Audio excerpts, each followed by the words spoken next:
Hello students, in today's 10-minute concept series, we are going to understand the working of shortest remaining time next algorithm with the help of an example.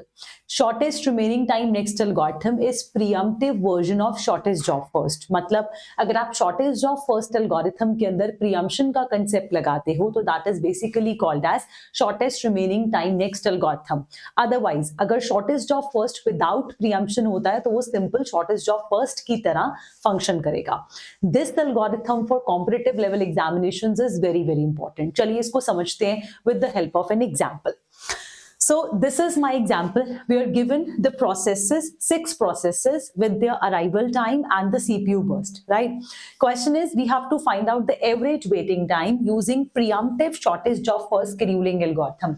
पहली चीज जो आपको हमेशा ध्यान रखनी है वो ये कि अगर क्वेश्चन आपको preemptive shortest job first कह रहा है, by default that means it is SRTN algorithm, that is shortest remaining time next algorithm. Preemptive shortest job first का दूसरा नाम है SRTN. अगर क्वेश्चन आपको नॉन प्रीएम्प्टिव बोलेगा तो that is simply the shortest job first. Okay, for better understanding of question what you can do is, अगर जैसे ये हॉरिजॉन्टल लिखा है तो आप इसको वर्टिकल लिख सकते हैं for understanding. So it's totally your choice, मैं आपको बाउंड नहीं करूंगी, बट हाँ मुझे ऐसा लगता है कि जब हम ऐसे लिखते हैं ना तो समझने में थोड़ा सा ज्यादा सिंपल रहता है, क्योंकि ऐसे हमने बहुत सारे क्वेश्चन सॉल्व करे होते हैं already. Question has mentioned the arrival time जो कि हमें गिवन है 0, 2, 3, 5, 6 and 8.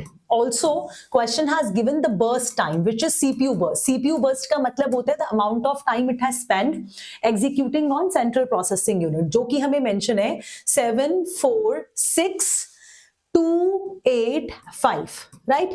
Now we have to see the execution in processes का using shortest job first preemptive version. चलिए, always remember because question has given arrival time, so you have to consider.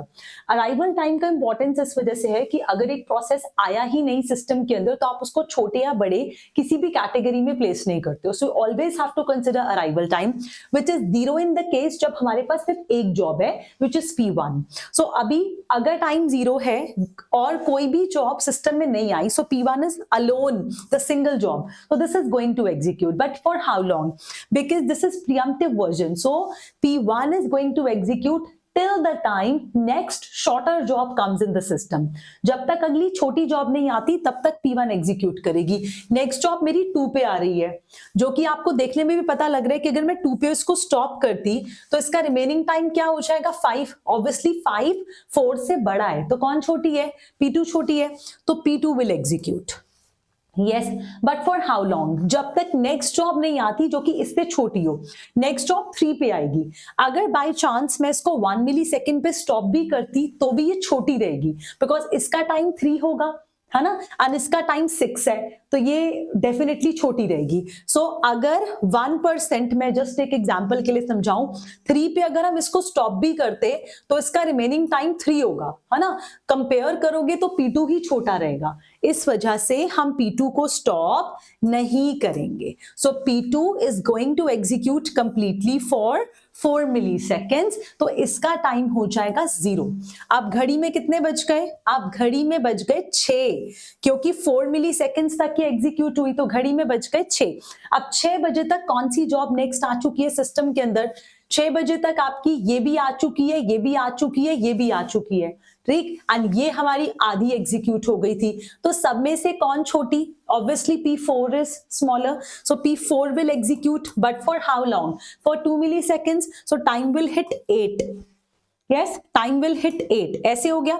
अब घड़ी में कितने बज गए, घड़ी में 8 बज गए. 8 बजे तक ये भी आ चुकी है, ये खत्म हो गई, 0 हो गई, है ना, ये भी आ चुकी है.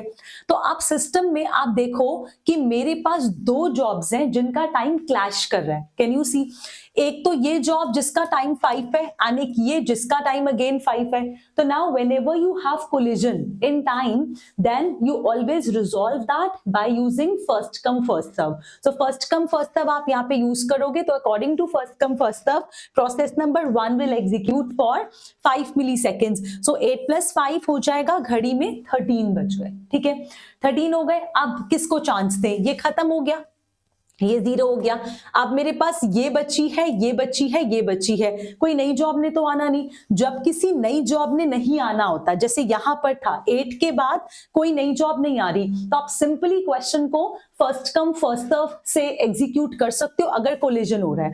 एंड ऑल्सो अगर कोई नई जॉब नहीं आती तो वो क्वेश्चन आपका प्रियम्पटिव से हटके नॉन प्रियम्पटिव वाले केस में चला जाएगा। तो नॉन प्रियम्पटिव का केस तो सिंपल यही कहता है कि जो छोटा है उसको एग्जीक्यूशन का चांस दे दो। ओके, तो इस वजह से मैंने सब में से छोटा जो कि 5 टाइम था उसको चांस दिया, but because it was like at 2 places तो हमने फर्स्ट कम फर्स्ट सर्व लगा दिया। ठीक है, अब ये खत्म हो गए। अब 3 बचे। अगेन कौन छोटा? P6। तो पहले P6 एग्जीक्यूट करेगा फॉर 5 मिली सेकेंड्स, टाइम हो जाएगा 18, राइट।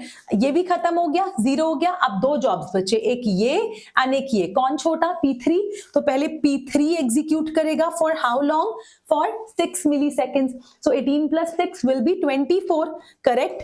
एंड लास्टली आपके पास P5 एग्जीक्यूट करेगा फॉर 8 मिली सेकेंड्स। सो ये लास्ट आपका टाइम हो जाएगा 32 एंड प्रोसेस नंबर 5 एग्जीक्यूट करेगा। This is the chart created. Yes, this is the chart created. Now what you have to do is you have to simply find out the average of waiting time. It's not writing time, it is waiting time. So for calculation of waiting time, simple सा pointer ये होता है कि आप सबसे पहले लिखो finish time. एक कॉलम बनाओ फिनिश टाइम। फिनिश टाइम क्या है? जब ये प्रोसेसेस खत्म हो रहे हैं। कब खत्म हो रहे हैं? देखिए, वो आप चार्ट को देखोगे, जैसे P1 एक बार यहां पर एग्जीक्यूट हुआ, एक बार यहां पर, तो जब दूसरी बार ये एग्जीक्यूट हो रहा है उसके राइट पे जो लिखा है दैट इज इट्स फिनिश, है ना। तो ये 13 पे फिनिश हुआ, प्रोसेस नंबर 1।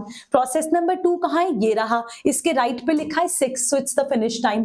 प्रोसेस नंबर 3 कहां गया? ये रहा, इसके राइट पे लिखा है 24, सो इसका फिनिश टाइम 24। प्रोसेस नंबर 4 ये रहा, finish time 8। Yes, process number 5 का finish time 32 and last process number 6 का finish time which is 18, right. Now why am I using this? Because the calculation of turn around time होता है finish time minus arrival time. सो finish time minus arrival, लिख लो, arrival का column ये रहा, 13 minus 0, 13, 6 minus 2, 4, 24 minus 3, 21, 8 minus 5 is 3, 32 minus 6 is 26, and 18 minus 8 is 10. This is turnaround. I've written the formula, याद रखना। अगली बात, मेरा क्वेश्चन क्या था? वेटिंग टाइम पर है, तो वेटिंग टाइम का फॉर्मूला होता है turn around time minus CPU burst. सो टर्न अराउंड इसलिए निकाला क्योंकि टर्न अराउंड को मुझे यूज करना है, ठीक है। तो what is turn around? You have to subtract the burst time, 13 minus 7, right, 13 minus 7 ऐसे कैलकुलेट करोगे तो आ गया आपके पास 6 for process number 1, then 4 minus 4 0, 21 minus 6 15, then 3 minus 2 1, 26 minus 8 which is 18 and 10 minus 5 which will be equal to 5.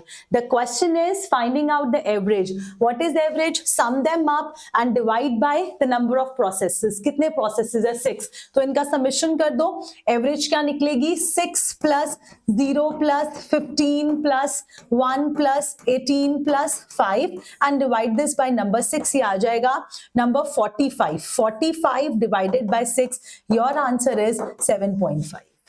Which is option number C, the correct answer for the question. So this is how you proceed with the questions of shortest remaining time next algorithm, very important for competitive level examinations. Thank you so much.